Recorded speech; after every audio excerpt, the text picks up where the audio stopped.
Jharkhand BJP प्रदेश कार्य समिति की आज वर्चुअल बैठक हुई, जिसमें दिल्ली से पार्टी के राष्ट्रीय अध्यक्ष जेपी नड्डा और केंद्रीय मंत्री अर्जुन मुंडा जुड़े। तो इस बैठक में जेपी नड्डा ने आंकड़ों का हवाला देकर कहा कि बीजेपी आज भी जनता के दिलों में है और चुनाव में हार विपक्ष की गोलबंदी के कारण हुई। नड्डा ने हेमंत सरकार पर जमकर निशाना साधा।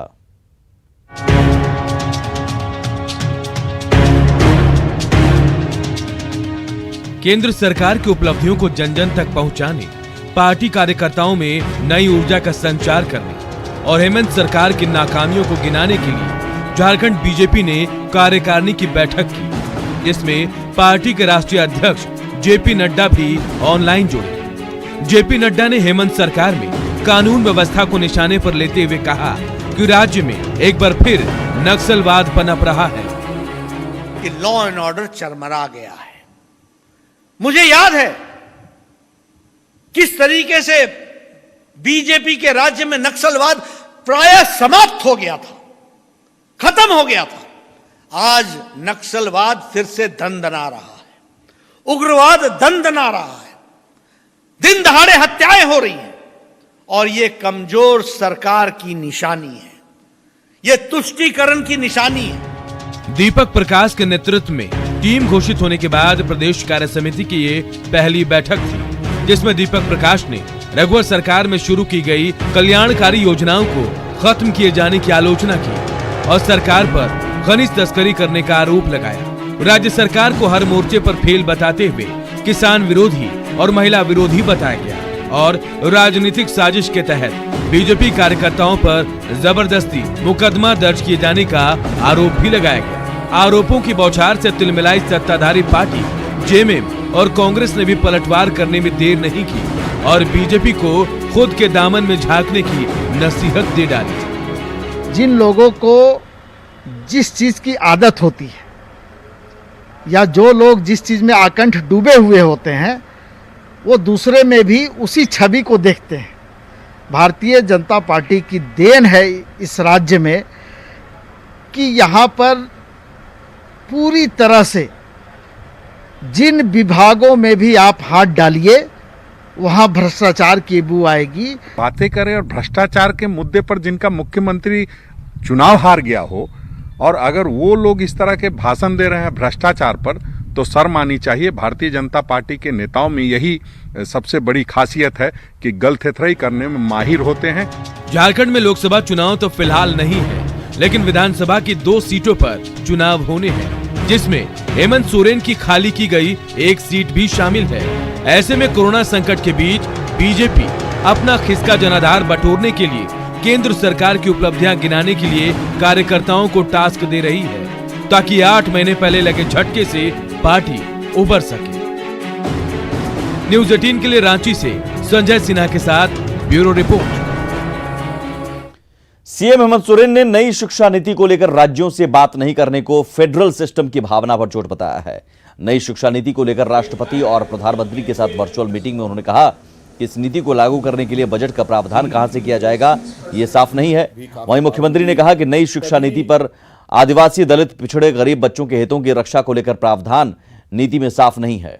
उन्होंने कहा कि झारखंड जैसे भौगोलिक रूप से पिछड़े दुर्गम क्षेत्र को नई नीति से हानि उठानी पड़ेगी। इस पॉलिसी में जिस तरीके से निजीकरण की भी कुछ बातें आई है, उस निजीकरण से थोड़ी सी मुझे लगता है कि हमारे जो फेडरल सिस्टम है उसमें थोड़ा सा कहीं आघात ना हो, ये भी हमें ध्यान देने की आवश्यकता होगी। बेरमो उपचुनाव को लेकर राजनीतिक सरगर्मी तेज हो गई है। कांग्रेस और बीजेपी में कई दावेदार हैं, लेकिन राजेंद्र सिंह के बेटे अनूप सिंह ने कहा कि उनके परिवार के ही किसी सदस्य को पार्टी का टिकट मिलेगा। साथ ही उन्होंने बेरमो में फिर जीत का परचम लहराने का दावा किया। वहीं पिछले चुनाव में बीजेपी के उम्मीदवार रहे पूर्व विधायक योगेश्वर महतो बाटुल ने कहा कि पहले भी राजेंद्र प्रसाद सिंह को बीजेपी मात दे चुकी है, लिहाजा उपचुनाव में एक बार फिर बीजेपी की जीत का दावा किया। हालांकि उन्होंने कहा कि उम्मीदवारी पर पार्टी आलाकमान का फैसला अंतिम होगा।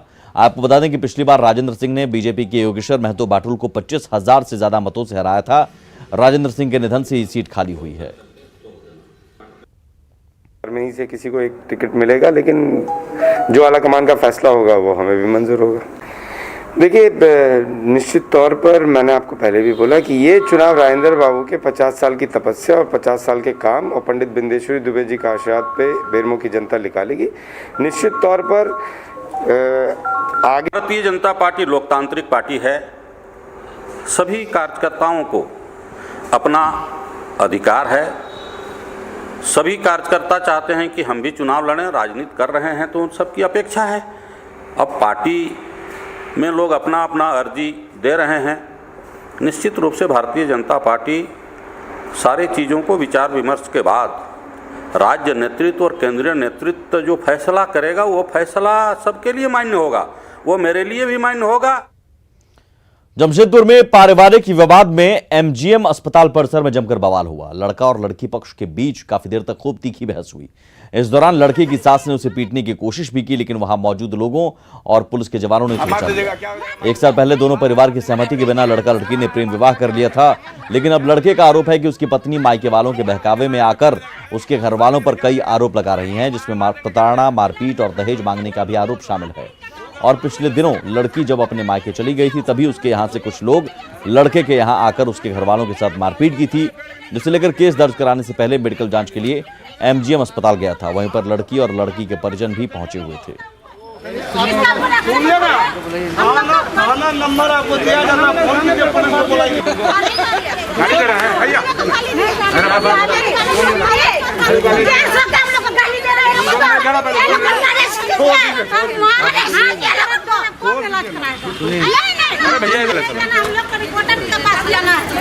कल हम लोग नहीं थे घर में, वो 4 दिन पहले मैके चली गई थी। कल उसका पूरा फैमिली वाला आया, दो टेम्पो 20-15 हम लोग नहीं थे। मेरा माँ थी घर में और मेरा बहन थी। वो लोग आके मारपीट कर दी पूरा। अगर समझाने के लिए आते तो मेरे को कॉल करके आते कि हम लोग आ रहे हैं, किसी को कॉल नहीं की, जानकारी नहीं दी। आई और मेरा माँ को मारी थी, यहाँ लगा था चोट। तो आरआईटी थाना हम लोग गए थे, तो वो लोग बोले ठीक है मेडिकल करा के लाओ। तो वो लोग भी मेडिकल वहाँ पे समझौता हो गया सारा कुछ। फिर उसका मामी नहीं कि समझौता नहीं करेंगे, समझौता करना रहता तो घर में ही कर लेते। तो बोल के और फिर वो लोग बोल रहे हैं कि नहीं दहेज का केस ठोक दिया, ऐसे वैसे। मतलब ये लोग 20-25 जन मेरे घर में जाके सब कुछ करके निकल गया। कोडरमा में सरकारी अस्पताल की लंबी प्रक्रिया देख प्रसव पीड़ा से तड़पती महिला को लेकर परिजन एक निजी अस्पताल पहुंचे, लेकिन जब तक वे अस्पताल पहुंचते उसके पहले ही गेट पर ऑटो में बच्चे का जन्म हो गया। घटना झुमरी तलैया की है, जहां जयनगर प्रखंड के डंडाडीह की एक गर्भवती महिला को प्रसव पीड़ा के बाद पहले सदर अस्पताल ले जाया गया था। वहीं लंबी प्रक्रिया के कारण महिला की परेशानी बढ़ती जा रही थी। ऐसे में परिजनों ने पास के निजी अस्पताल में जाने का फैसला किया, लेकिन अस्पताल के गेट तक पहुंचते पहुंचते बच्चे का जन्म हो गया। अस्पताल के स्टाफ के सहयोग से जच्चा और बच्चा दोनों स्वस्थ है। अभी तो बच्चा और जच्चा दोनों ठीक है। उसको भी प्री मैच्योर डिलीवरी हो गई। 27 वीक का था, 1 किलो 200 मिलीग्राम का बच्चा है, बच्चे का वेट है। झारखंड में मौसम विभाग की ऑरेंज चेतावनी के कुछ ही देर बाद कई जिलों में झमाझम बारिश शुरू हो गई, जिसमें राजधानी रांची भी शामिल थी। झमाझम बारिश से जहां लोगों को भीषण गर्मी से राहत मिली, वहीं शहर में एक बार फिर जल निकासी को लेकर नगर निगम के दावों की पोल खुल गई। शहर के अधिकांश रोड में जल जमाव से लोगों का चलना मुश्किल हो गया। बरियातू रोड जैसा मुख्य मार्ग भी पूरी तरह से जलमग्न हो गया, जिसमें राहगीरों को भारी परेशानी का सामना करना पड़ा।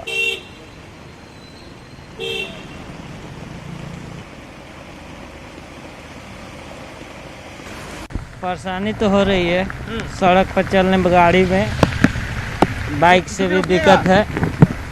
हॉस्पिटल से आ रहे पैदल चल रहा हूँ। पूरा नाली है ही नहीं, नाली के पानी रोड पर चल रहा है, आदमी जाने आने में छींटा पड़ रहा है, गाड़ी चल रहा है तो वही नाली कहाँ साफ रहता तो रोड पर पानी आता है। रोड गड़बड़ है, सब गड़बड़ है, गड्ढा गुड्डी है, जहाँ जरा सा पड़ा कि गिर गए।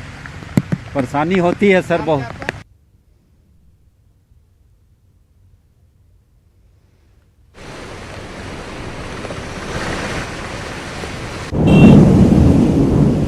ये दो तस्वीरें, एक तरफ मौसम विभाग की ऑरेंज चेतावनी की कुछ ही देर बाद जो बारिश हुई, आसमानी बिजली भी कड़क रही थी, लेकिन इस बारिश ने रांची में एक बार फिर से नगर निगम के दावों की पोल खुल गई। बरियातू रोड के बाद अब जरा अरगोड़ा रोड का भी हाल देख लीजिए। कैसे महज कुछ ही देर की बारिश में राजधानी रांची पानी पानी हो गई। ये अरगोड़ा रोड की तस्वीर है। कई सड़कों पर जलजमाव की स्थिति पैदा हो गई। अरगुड़ा चौक पर सड़कों पर तालाब जैसा नजारा दिखा। हालात ऐसे हो गए कि लोग बारिश और मुसीबत से बचने के लिए जहां तहां गाड़ियां लगाकर खड़े हो गए। सोच रहे हैं कि पार कैसे करें, डूबेंगे कि बचेंगे कि नहीं, कुआं नजर आ रहा है। सोच रहे हैं कि कैसे पार करेंगे, बचेंगे कि नहीं बचेंगे, कुआं नजर आ रहा है। क्या करेंगे आप नगर निगम के ड्रेनेज सिस्टम के हल पर? यहाँ बहुत दिक्कत का सामना करना पड़ रहा है, समझ में नहीं आ रही है कि कहाँ से क्या। हल्का से बारिश आता है भैया, यहाँ पूरा तालाब बन जाता है और काफ़ी वाहन लोग को तकलीफ होता है आने जाने में। किसी किसी गाड़ी बीच में ही बंद हो जाता है, तो यहाँ कुछ वॉलंटियर लड़के लोग हैं, वो लोग गाड़ी बाहर निकालते हैं यहाँ से हम लोग, इसलिए हम लोग यहाँ तैयारी से रहते हैं। पिछले 24 घंटे में झारखंड में मानसून सामान्य रहा है और इस बीच कई जगहों पर अच्छी बारिश रिकॉर्ड की गई है। 2 घंटे में सबसे ज्यादा पाकुड़ में 62 मिलीमीटर बारिश रिकॉर्ड की गई है, जबकि दूसरे स्थान पर राजधानी रांची रहा है, जहां 56 मिलीमीटर बारिश रिकॉर्ड की गई। वहीं अगले 5 दिनों के लिए राज्य के कई स्थानों पर बिजली गिरने के साथ ही अच्छी बारिश की संभावना जताई गई है। झारखंड में इस सीजन में बारिश की बात करें तो सामान्य से 11% कम बारिश हुई, जबकि 2 जिले रामगढ़ और लातेहार में सामान्य से अधिक बारिश हुई। वहीं 12 जिलों में सामान्य और 10 जिले में सामान्य से कम बारिश हुई है। अब बात करते हैं इस अवधि की मौसम चेतावनी की, तो 7 से लेकर 11 तक अगले 5 दिनों में झारखंड में मेघ गर्जन, थंडरस्टॉर्म और लाइटनिंग की प्रबल संभावना है और काफी इलाकों में थंडरस्टॉर्म और लाइटनिंग देखने को मिलेगी। और क्योंकि अभी दिन में कन्वेक्शन काफी हो रहा है, तो थंडरस्टॉर्म और लाइटनिंग के लिए काफी एडिक्वेट जो परिवेश बन रहा है, जिसके कारण पे थंडरस्टॉर्म लाइटनिंग काफी हो रही है। खबरें अभी और भी हैं, जल्द लौटते हैं।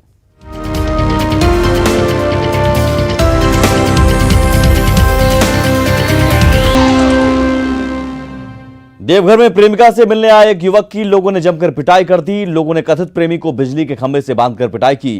घटना रिखिया थाना क्षेत्र के नवाकुरा की है। इस दौरान ग्रामीणों ने जमकर हंगामा भी किया।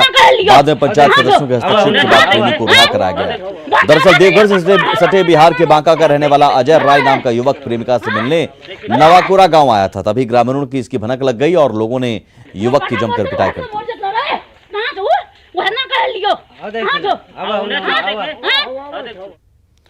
कोरोना के दौर में लौह नगरी जमशेदपुर से बेहद लापरवाही भरी तस्वीर सामने आई है, जहां अस्पताल के सामने ही पीपीई किट को सड़क किनारे फेंक दिया गया है। मामला सीताराम डेरा थाना क्षेत्र के बाराद्वारी स्थित एक प्राइवेट अस्पताल का है, जहां पर पीपीई किट जहां तहां फेंके पड़े हुए हैं।